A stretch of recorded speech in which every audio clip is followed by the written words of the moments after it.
Zoya sedang membuat tembikar. Tukang kebun membawa radionya saat dia pergi. Dia menatapnya dan mulai menyenandungkan lagu tetapi lupa liriknya. Ini adalah lagu favorit Yas tapi aku bahkan tidak bisa menyanyikan lagu tanpa dia. Dia menyelesaikan pekerjaannya. Saya harap Yas akan menyukainya. Bahkan jika tidak, dia akan tetap menyebutnya mind-blowing, luar biasa untuk membuatku bahagia. Aku selalu menangkap kebohonganmu. Alarm Mumbai mulai berdering. Zoya berlari menuju rumah. Zoya memanggil Yas. Ada kejutan untukmu. Seorang wanita mencoba membangunkan suaminya. Dia menggeser tirai untuk membangunkannya. Pria itu bangkit dan memberitahu Puja untuk menghentikannya. Apa gaya membangunkan seseorang ini? Puja menatapnya. Mereka yang bangun sendiri tidak perlu bangun. Ia menyebutnya sebagai tagline warung teh murah atau buku yang disensor. Dia diam sementara dia terus berbicara. Saya akan meminta bos untuk mengirim saya ke tempat lain dalam penerbangan panjang, jauh darinya. Dia mengatakan kepadanya untuk pergi sejauh yang dia inginkan. Dia pergi untuk bersiap-siap. Zoya memanggil Yas tetapi nomornya di luar jangkauan. Dia memanggil semua orang dan bertanya tentang Yas. Hari kakak mengatakan kepadanya bahwa dia pergi keluar pagi-pagi sekali. Dia menghela napas lega. Dia pergi keluar untuk jogging. Dia menunjukkan kepada mereka ciptaannya. Mereka memujinya tapi bingung apa itu. Dia bertanya kepada mereka apakah mereka benar-benar tidak mengerti apa itu. Apakah sangat aneh? Yas bilang itu tidak aneh tapi unik seperti kamu. Hatimu yang ingin kau berikan padaku. Dia mengangguk dan memeluknya. Aditya memanggil Puja. Ibu mertuanya menepuk kepalanya. Dia ingat semua yang kamu suka tapi kamu lupa ini hari ulang tahunnya. Anda mengatakan dialog yang begitu berat padanya. Sangat buruk. Aditya habis. Dia bertanya pada Puja apakah dia meninggalkannya karena dia lupa hari ulang tahunnya. Maaf saya lupa. Dia mengatakan kepadanya bahwa itu baik-baik saja. Saya sudah terbiasa sekarang. Dia dengan manis meminta maaf padanya. Dia akhirnya tersenyum. Aku harus berkemas sekarang. Dia mengubahnya untuk menatapnya. Aku butuh senyum lebar. Mereka berdua terlibat pertengkaran kecil. Buku harian Puja jatuh dalam prosesnya. Dia mengambilnya. Saya telah melihatnya sejak kecil. Aku sekarang harus tahu apa yang ada di dalamnya. Dia menyarankan dia untuk tidak melakukannya tetapi dia beralasan bahwa mereka adalah suami dan istri sekarang. Anda tahu semua rahasia saya. Puja menjadi tegang saat dia membuka utas di sekitar buku harian itu. Dia setuju untuk tidak membacanya atas permintaannya. Saya tahu betapa Anda menyukai privasi Anda. Dia mengembalikannya padanya. Saya akan membacanya suatu hari untuk mengetahui apa yang Anda pikirkan tentang saya. Dia bilang kamu sudah menikah sekarang. Apa yang akan terjadi? Dia bertanya padanya apakah dia memang menyembunyikan sesuatu. Dia mengatakan kepadanya bahwa tidak ada satu orang pun di dunia yang akan menjaga semuanya tetap jernih. Mereka yang mengatakan demikian adalah pembohong. Dia memegang tangannya. Orang yang menyimpan rahasia, kebohongan adalah pembohong. Kebohongan sama dengan curang. Kau tahu aku benci penipu. Zoya memegangi leher Yas. Anda dulu menyukai saya di setiap gaun sebelumnya. Apakah itu masalah sekarang karena sedikit berdebu? Dia menjawab bahwa dia menyukainya dalam segala hal. Aku mencintaimu, apapun yang terjadi. Dia bilang aku sedikit meragukannya akhir-akhir ini. Bisakah saya menguji? Dia menggosok kotoran di wajahnya dari miliknya. Dia bertanya padanya apakah dia berencana untuk bermain dengan kotoran pada hari jadi mereka. Dia menjadi malu. Saya berpikir untuk membersihkannya nanti. Mereka menjadi dekat secara romantis ketika teleponnya berbunyi bip. Dia mengatakan kepadanya untuk membiarkannya tetapi dia bersikeras itu bisa menjadi sesuatu yang penting. Dia memeriksa teleponnya. Aditya tidak membiarkan Puja berbicara. Saya akan berbaring di kantor dan Anda harus membatalkan perjalanan Anda. Kami akan pergi ke Dubai selama 2 hari. Dia mengatakan kepadanya bahwa ulang tahunnya besok. Dia mengatakan maaf lagi.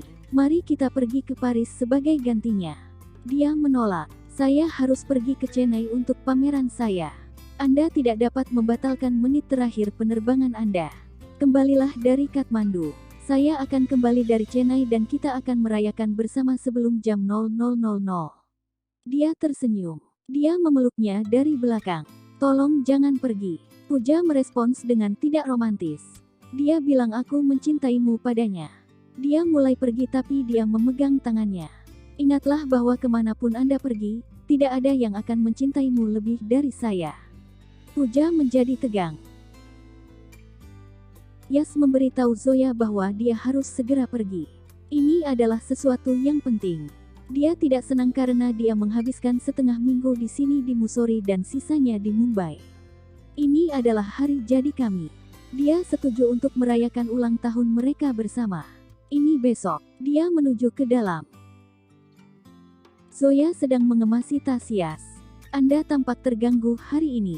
Anda mendengar apa yang saya katakan tetapi Anda tidak berbuat banyak. Anda dulu memberi saya hadiah kejutan sebelumnya. Sebuah kotak kecil jatuh dalam proses. Dia senang melihat cincin itu dan berterima kasih padanya. Aku menyukainya. Dia mencobanya tapi agak longgar. Tidak apa-apa. Saya kehilangan sedikit berat badan. Saya akan memakai benang hitam di sekelilingnya. Terima kasih banyak. Saya tidak akan pernah menghapusnya. Yas terlihat cemas padanya.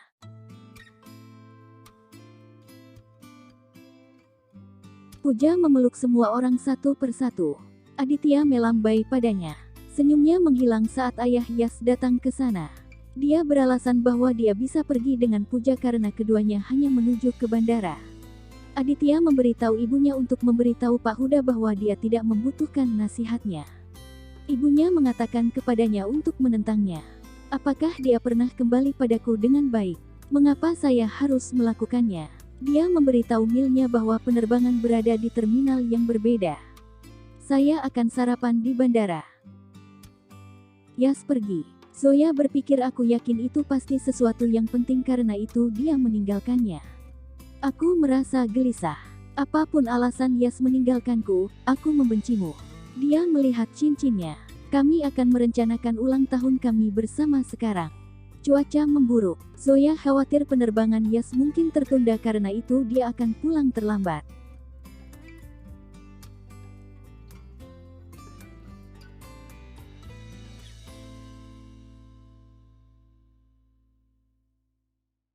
Aditya menerbangkan pesawat. Ada turbulensi dan dia berbicara kepada penumpang untuk bersantai.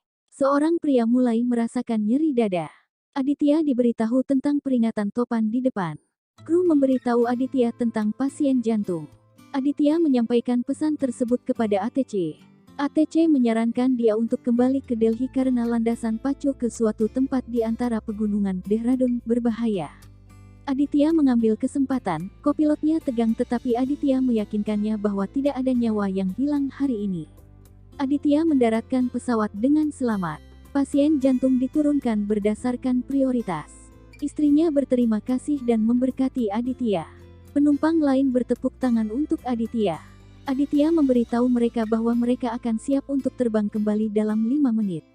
Kopilotnya menginformasikan bahwa ATC mengatakan mereka tidak bisa terbang ke Kathmandu dalam cuaca seperti ini. Aditya khawatir dengan ulang tahun Puja. Temannya menyarankan dia untuk pergi ke Mussoorie untuk membeli hadiah untuk Puja. Aditya pergi. Ibu Zoya mengeluh bahwa kedua putrinya sangat kurus. Anda berdua akan menjadi tidak terlihat suatu hari nanti. Kakaknya memeriksa cincinnya. Zoya berbicara dengan bangga tentang Yas. Ayah Zoya mengatakan ketika saya membeli cincin untuk istri saya membawa salah satu cincinnya bersama saya. Ini adalah akal sehat yang tidak umum. Istrinya bertanya mengapa dia membandingkan dia dan Yas setiap saat pada setiap hal kecil. Ayah Zoya mengatakan saya kalah 5 tahun yang lalu karena Zoya memutuskan siapa yang lebih penting baginya. Adik Zoya bertanya pada Zoya apa yang dia beli untuk Yas, tembikar Anda. Zoya tersenyum malu. Hanya dia yang bisa menebak apa yang saya buat. Adik Zoya mengatakan hadiah Yas kapan saja lebih baik dari milikmu. Ayah Zoya mengatakan bahwa Aurora tidak pernah bisa lebih baik daripada milik Sidikui. Adik Zoya meminta Zoya untuk fokus pada permainan. Ibu Zoya meminta suaminya, Wasim, untuk menghentikan masalah ini sekarang. Anda akan mendapatkan beberapa kerusuhan karena agama. Dia bilang aku tidak berpikir begitu rendah. Itu bukan atau tidak akan pernah menjadi masalah saya. Yas tidak pantas mendapatkan Zoya. Semua orang akan segera mengetahuinya. Dia bertanya kepadanya tentang hal itu. Apakah Anda melihat cincin atau ukuran berlian di dalamnya? Zoya menunjukkan cincinnya kepada ayahnya atas permintaan ibunya. Wasim mengatakan Zoya benar. Dia memiliki selera yang bagus. Saya berharap saya bisa mengatakan itu tentang putri saya. Zoya mengatakan dia bekerja sangat keras. Perusahaannya juga baik-baik saja. Dia terus bekerja sepanjang waktu. Dia mengizinkan saya tinggal di sini karena saya tidak suka pergi ke kota-kota besar. Dia terus bepergian antara Mumbai Mussoorie sepanjang waktu tetapi tidak pernah mengeluh. Dia membuatku benar-benar bahagia. Suami siapa yang seperti itu? Wasim mengatakan kata-kata saya akan disalahpahami. Aku harus tetap diam. Dia menambahkan bahwa akan lebih baik baginya untuk pergi. Adik Zoya mengejarnya tetapi Zoya duduk di mobilnya. Adik Zoya bergabung dengannya. Aditya sedang mencari hadiah artefak untuk Puja. Zoya datang ke toko yang sama. Abi Najao Chotkar mulai bermain. Baik Zoya dan Aditya mulai merindukan pasangan mereka. Mereka berlari menuju gramofon kecil dan mengambilnya secara bersamaan. Dia memintanya untuk mengemasnya untuknya. Dia bertanya padanya apakah dia menganggapnya sebagai salesman. Dia menjelaskan bahwa dia datang untuk membeli hadiah. Mereka berdua berjuang untuk itu. Aditya membayarnya terlebih dahulu tetapi Zoya mengenal penjaga toko. Penjaga toko menyarankan Yas untuk menemukan sesuatu yang lain untuk dirinya sendiri. Saya membatalkan transaksi Anda.